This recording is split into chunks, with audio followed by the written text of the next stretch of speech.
اللہ اکبر اللہ اکبر اللہ اکبر اللہ. السلام علیکم ورحمۃ اللہ وبرکاتہ. الحمدللہ رب العالمین والصلاة والسلام علی اشرف الانبیاء والمرسلین نبینا محمد وعلی آلہ واصحابہ اجمعین. اما بعد، اللہم صلی علی محمد وعلی آل محمد. میرے محترم سامعین کرام، آج کی اس گفتگو میں بے نمازی کا حکم ذکر کیا جائے گا. اللہ تعالیٰ جل شانہ کا فرمان ہے: اعوذ باللہ السمیع العلیم من الشیطان الرجیم وَأَقِيمُوا الصَّلَاةَ وَلَا تَكُونُوا مِنَ الْمُشْرِكِينَ. اور نماز قائم کرو اور شرک کرنے والوں سے نہ ہو جاؤ. ایک دوسرے مقام پر اللہ تعالیٰ جل شانہ نے ارشاد فرمایا: ان المنافقین یخادعون اللہ وهو خادعهم واذا قاموا الى الصلاة قاموا کسالی. سورہ نساء. بلا شبہ منافقین اللہ سے دھوکہ بازی کر رہے ہیں، حالانکہ اللہ انہیں دھوکہ دینے والا ہے. ان کی نشانی یہ ہے کہ جب وہ نماز کے لیے کھڑے ہوتے ہیں تو نہایت سست کھڑے ہوتے ہیں. اسی طرح سورہ توبہ میں اللہ تعالیٰ جل شانہ کا فرمان ہے: فَإِن تَابُوا وَأَقَامُوا الصَّلَاةَ وَآتُوا الزَّكَاةَ فَإِخْوَانُكُمْ فِي الدِّينِ. اگر یہ مشرک لوگ توبہ کر لیں اور نماز کے پابند ہو جائیں اور زکوٰۃ دینے لگے تو تمہارے دینی بھائی ہیں، وگرنہ نہیں. پیارے نبی صلی اللہ علیہ وسلم نے ارشاد فرمایا: ان بین الرجل و بین الشرک والکفر ترک الصلاۃ. صحیح مسلم. بلا شبہ آدمی اور شرک و کفر کے درمیان فرق نماز کا چھوڑنا ہے. اور ایک اور موقع پر پیارے نبی صلی اللہ علیہ وسلم نے فرمایا: العہد الذی بیننا و بینہم الصلاۃ فمن ترکہا فقد کفر. سنن ترمذی.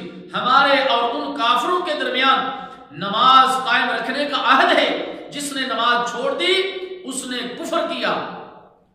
عبداللہ بن شقیق عقیلی رحمہ اللہ تعالیٰ فرماتے ہیں کہ رسول اللہ صلی اللہ علیہ وسلم کے اصحاب نماز کے علاوہ کسی اور چیز کے چھوڑنے کو کفر خیال نہیں کرتے تھے.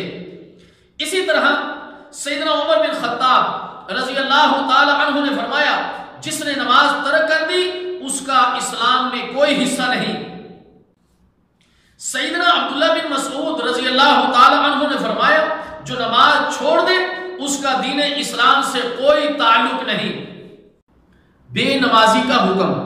اللہ تعالیٰ جل شانہ کا فرمان ہے: اعوذ باللہ السمیع العلیم من الشیطان الرجیم فخلف من بعدهم خلف اضاعوا الصلاة واتبعوا الشہوات فسوف یلقون غیا. سورہ مریم. پھر ان کے بعد نالائق لوگ ان کے جانشین بنے جنہوں نے نماز ضائع کی اور خواہشات کے پیچھے لگ گئے، وہ ان قریب اس گمراہی کے انجام سے دوچار ہوں گے. رسول اللہ صلی اللہ علیہ وسلم نے بے نمازی کا ذکر کرتے ہوئے ارشاد فرمایا: من حافظ علیہا کانت لہ نورا وبرہانا ونجاتا یوم القیامہ ومن لم يحافظ علیہا لم یکن لہ برہان ولا نور ولا نجات وکان یوم القیامة مع قارون وہامان وفرعون وعبی بن خلف. جس نے نماز کی حفاظت کی تو قیامت کے دن یہ نماز اس کے لیے نور، دلیل اور نجات کا سبب ہوگی، اور جس نے اس کی حفاظت نہ کی اس کے لیے قیامت کے دن کوئی چیز دلیل، نور اور نجات کا سبب نہیں ہوگی. اور وہ شخص قارون، حامان، فرعون اور ابی بن خلف کے ساتھ ہوگا. جنتی لوگ جہنم میں جانے والوں سے جہنم میں جانے کا سبب پوچھیں گے تو وہ جواباً کہیں گے: قالوا لم نک من المصلین. جہنمی کہیں گے کہ ہم نماز ادا نہیں کیا کرتے تھے. اللہ اکبر.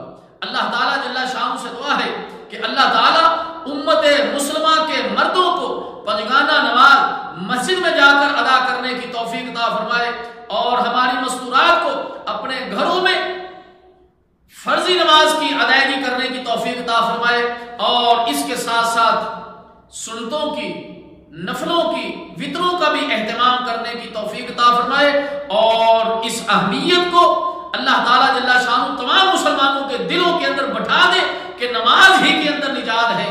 والسلام علیکم ورحمۃ اللہ وبرکاتہ۔